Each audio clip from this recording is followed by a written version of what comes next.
tepat jam 4:45. WIB, kendaraan tersebut dihentikan di pos pemeriksaan tol Pejagan. Berdasarkan hasil penyadapan dan intelijen selama hampir 3 bulan, aparat meyakini bahwa kendaraan itu bukan sekadar pengangkut sayur. Gerakannya selalu malam, tidak pernah masuk pasar, tidak pernah keluar di jalur distribusi sayur manapun, tapi rutin menuju gudang kosong di pinggir kota, lalu langsung ke pelabuhan. Jelas Kombes Pol Andi Sumarno, Ketua Satgas Perdagangan Organ Nasional, dalam konferensi pers luar biasa pagi itu. Begitu pintu belakang mobil dibuka, petugas tidak menemukan karung berisi kentang atau kubis seperti yang tertulis di surat jalan. Sebaliknya, mereka mendapati tumpukan kotak logam besar yang disusun rapi. Saat satu kotak dibuka, bau bahan kimia pengawet langsung menyambar hidung, dan di dalamnya puluhan kantong transparan berisi organ tubuh manusia, ginjal, bukan 1-2, tapi total berat muatan diperkirakan mencapai 30 ton.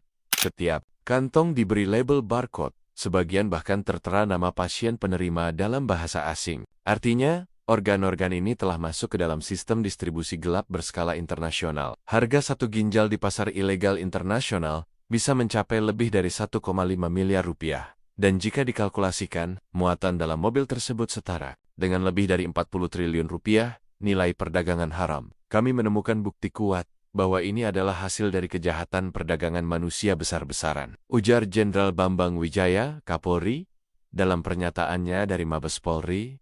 Ini bukan hanya kejahatan kriminal biasa, ini genosida sunyi yang berlangsung di tengah masyarakat kita. Penyelidikan sementara mengindikasikan bahwa ginjal-ginjal tersebut berasal dari warga miskin yang diculik, dijebak dengan janji kerja, atau bahkan dijual oleh keluarga sendiri karena tekanan ekonomi. Banyak korban dilaporkan hilang setelah mendaftar kerja melalui agen ilegal.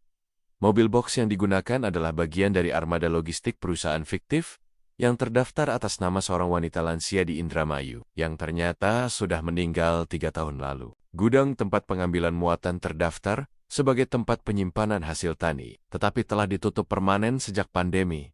Kini, tim forensik, imigrasi, dan Interpol Indonesia sedang bekerja keras untuk mengurai jejaring sindikat ini yang diperkirakan mencakup rumah sakit gelap, klinik ilegal, dan jalur penyelundupan internasional dari Jakarta hingga Surabaya, lalu menyeberang ke pelabuhan-pelabuhan kecil menuju Asia Tenggara dan Timur Tengah.